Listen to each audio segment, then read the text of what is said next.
Good morning six class.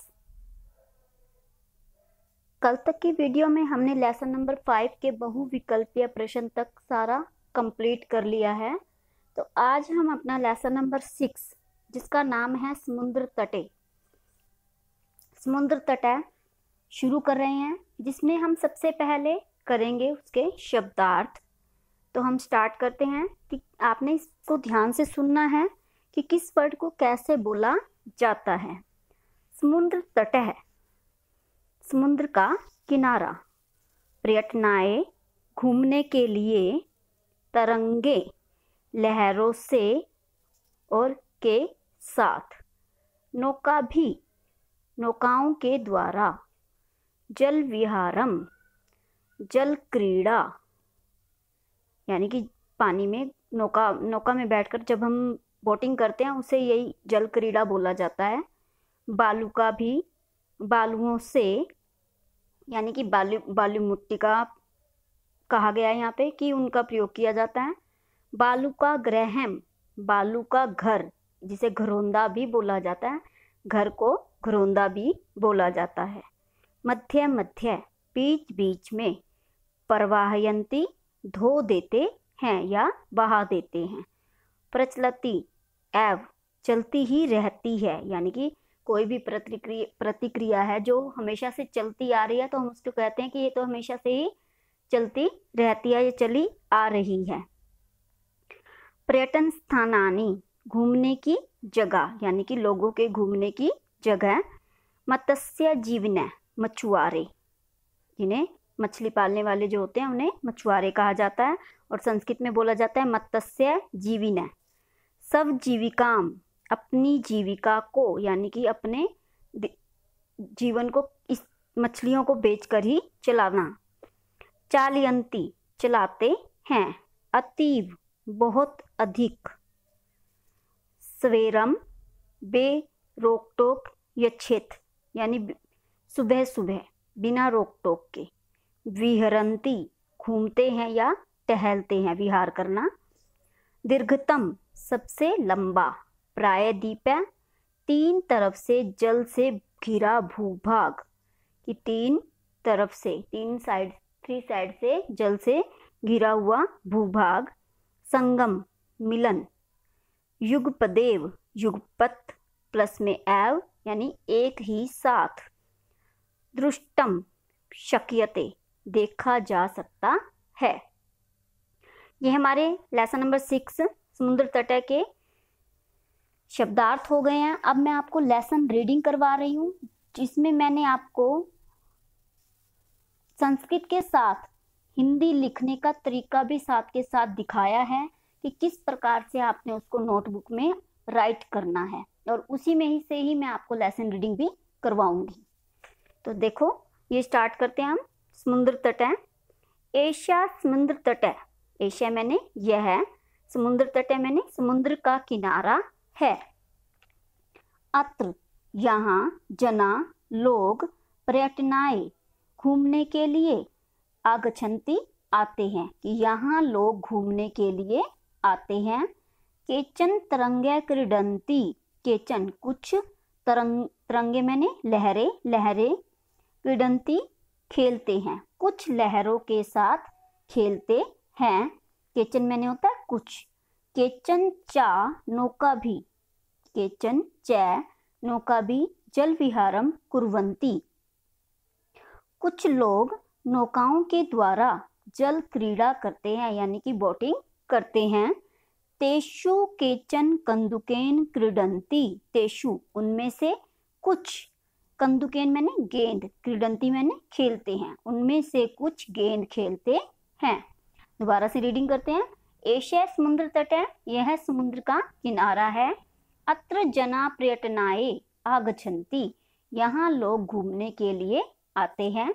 केचन तरंगे क्रीडन्ति, कुछ लहरों के साथ खेलते हैं। और केचन च, नौका भी जल विहारम कुर्वन्ति, कुछ लोग नौकाओं के द्वारा जल क्रीड़ा करते हैं। तेषु केचन कंदुकेन क्रीडन्ति, उनमें से कुछ गेंद खेलते हैं। ये हमारा फर्स्ट पैरा था। अब उसके बाद हम सेकंड पैरा देखते हैं। बालिका बालका च बालुका भी बालका ग्रहम रचयन्ति।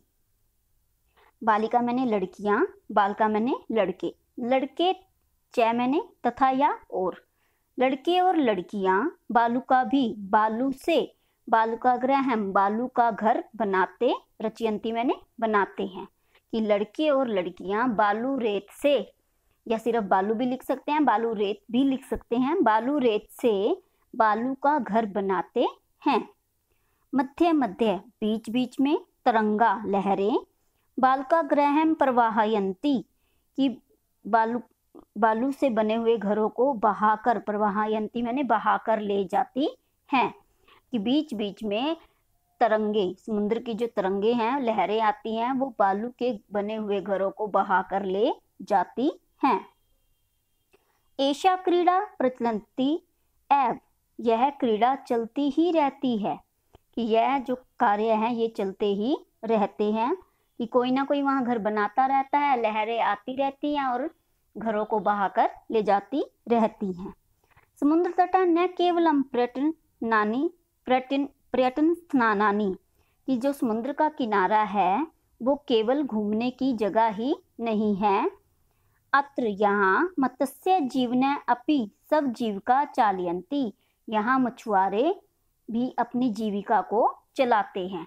इनका कहने का मतलब है कि समुद्र किनारा जो है वो केवल घूमने फिरने के लिए नहीं होता है, वहां पर जो मछुआरे रहते हैं समुद्र के आसपास, वो वहां पर मछलियां पकड़कर अपना जीवन यापन भी करते हैं। दोबारा से देखिए, बालिका बालका च बालुका भी बालका ग्रहम रचयन्ति, कि लड़के और लड़कियां बालू से बालू का घर बनाते हैं। मध्य मध्य तरंगा बालुका ग्रहम प्रवहन्ति, बीच बीच में से लहरें आकर बालू से बने हुए घरों को बहाकर ले जाती हैं। समुद्र तट न केवलम पर्यटन स्थानानि, कि समुद्र का किनारा जो है वह केवल घूमने के लिए ही नहीं होता है। अत्र मत्स्य जीवन अपि सब जीविका चालयन्ति, यहाँ मछुआरे भी अपनी जीविका को चलाते हैं। तो मैंने आपको इसमें ये दिखाया है कि किस प्रकार से आपने नोटबुक में राइट करना है, तो इसलिए मैंने खुद राइट किया है इसे, तो आपको पता चल जाए कि किस तरीके से इसे नोटबुक में लिखना है। तो अब हम अपना नेक्स्ट पैरा करते हैं। पैरा नंबर 3, अस्माकम हमारे, देश है देश में, बहवः समुद्र तटा सन्ति, बहवः मैंने बहुत, समुद्र तट मैंने समुद्र तट, सन्ति मैंने है। हमारे देश में बहुत समुद्र तट हैं। एतेषु मुंबई गोवा कोच्चि कन्याकुमारी विशाखापट्टनम पुरी तट अतीव प्रसिद्धा सन्ति। उनमें से, एतेषु मैंने उनमें से, मुंबई गोवा कोच्चि कन्याकुमारी विशाखापट्टनम तथा पुरी के तट बहुत ही प्रसिद्ध हैं। गोवा तट विदेशी पर्यटके भय समधिक रोचयते, गोवा का किनारा विदेशी पर्यटकों को बहुत अच्छा लगता है। कि गोवा का जो समुद्र तट का किनारा है वह विदेशी लोगों को बहुत ही पसंद है, वह उसे बहुत अच्छा लगता है। दोबारा से देखते हैं, अस्माकम देशे बहवः समुद्र तटः सन्ति, हमारे देश में बहुत से समुद्र तट हैं। एतेषु मुंबई गोवा कोच्चि कन्याकुमारी विशाखापट्टनम पुरी तटः अतीव प्रसिद्धा सन्ति, कि मुंबई गोवा कोच्चि कन्याकुमारी विशाखापट्टनम तथा पुरी के जो तट हैं वह बहुत अधिक प्रसिद्ध हैं। गोवा तट विदेशी पर्यटके भय समाधिक रोचयते, गोवा का किनारा विदेशी पर्यटकों को बहुत ही अच्छा लगता है। नेक्स्ट है हमारा विशाखापट्टनम तट विदेश का व्यापाराय प्रसिद्ध है। विशाखापट्टनम का जो तट है, समुद्र तट है, विदेशी व्यापार के लिए, विदेशी व्यापार है, विदेशी व्यापार के लिए बहुत प्रसिद्ध है। कोच्चि तट नारिकेल फले भय गायते, कि कोच्चि का जो तट है, कोच्चि का जो किनारा है वह नारियल के फलों के लिए बहुत जाना जाता है। मुंबई नगरस्य जुहू तटे सर्वे जना सर्वम विहरन्ति, मुंबई नगर के जुहू तट पर सभी लोग घूमते हैं। कि मुंबई नगर के जुहू तट पर मुंबई नगर के जुहू तट पर सभी लोग घूमते हैं। चेन्नई नगरस्य मेरीना तटे देशस्य सागरतटेषु दीर्घतम। चेन्नई नगर का मेरीना तट देश के समुद्र तटों में सबसे लंबा है। कि चेन्नई में जो मेरीना तट है वे देश के सभी समुद्रों में सबसे लंबा है। इसके बाद हमारा नेक्स्ट पैरा आता है 5। भारतस्य त्रिषु दिशासु समुद्र तटः सन्ति। भारत के तीनों दिशाओं में समुद्र तट हैं। कि भारत की तीनों दिशाओं में समुद्र तट हैं। अस्माद् एव कारणात् भारत देशः प्रायद्वीपः इति कथ्यते। इति कथ्यते मैंने इसी कारण से भारतवर्ष 3 तरफ से जल से घिरा हुआ है। अस्माद् एव कारणम भारत देशः प्रायद्वीपः इति कथ्यते। इसी कारण से भारतवर्ष तीनों तरफ से पानी से घिरा हुआ है। कि जल से घिरा हुआ भूभाग वाला देश कहा जाता है। पूर्व दिशायां बंगाल सागर है, दक्षिण दिशायां हिंद महासागर है, पश्चिम दिशायां च अरब सागर अस्ति। कि इन्होंने बता रखा है कि पूर्व दिशा में बंगाल महासागर है, दक्षिण दिशा में हिंद महासागर है और पश्चिम दिशा में अरब सागर है। इन तीनों समुद्रों का मिलन भी कि एतासां त्रयाणाम अपि सागराणां संगमम कन्याकुमारी तटे भवति। इन तीनों समुद्रों का मिलन भी कन्याकुमारी के तट पर होता है। अत्र पूर्णिमा चंद्रोदय सूर्यास्त च युगदेव दुष्टम शक्यते। अत्र यहाँ, अत्र मैंने यहाँ पूर्णिमा चंद्रोदय, पूर्णिमा के दिन चंद्र उदय और सूर्य अस्त एक साथ, युगदेव एक साथ, दुष्ट्य शक्यते देखा जा सकता है। कि यहाँ पूर्णिमा के दिन चंद्र उदय और सूर्यास्त को एक ही साथ देखा जा सकता है। दोबारा से देख लीजिए। भारतस्य त्रिषु दिशासु समुद्र तटे सन्ति। भारत के तीनों दिशाओं में समुद्र तट है। अस्माद् एव कारणात् भारत देशः प्रायद्वीपः इति कथ्यते। इसी कारण से भारतवर्ष तीनों तरफ से जल से घिरा हुआ भूभाग वाला देश माना जाता है।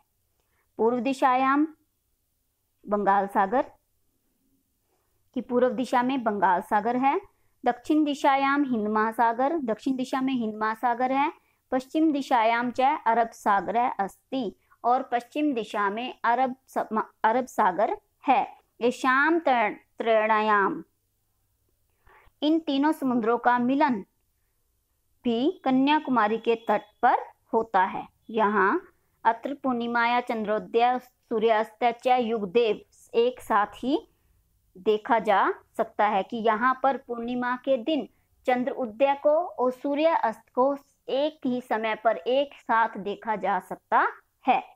तो हमने ये लेसन रीडिंग की है। आपने भी इस लेसन को बहुत ही ध्यान से सुनना है। उसके बाद इसी तरीके से ही आपने अपनी नोटबुक में इसे लिखना है। Have a nice day.